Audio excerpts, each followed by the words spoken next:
তাদের অবদান এই জাতির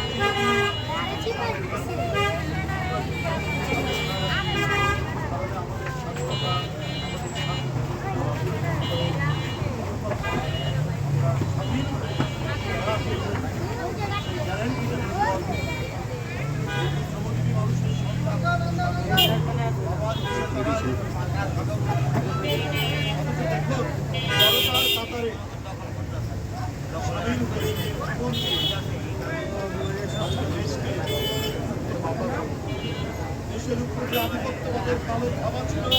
সেই কালো ধাবা জাতিকে তারা আমরা সাগরদের কথা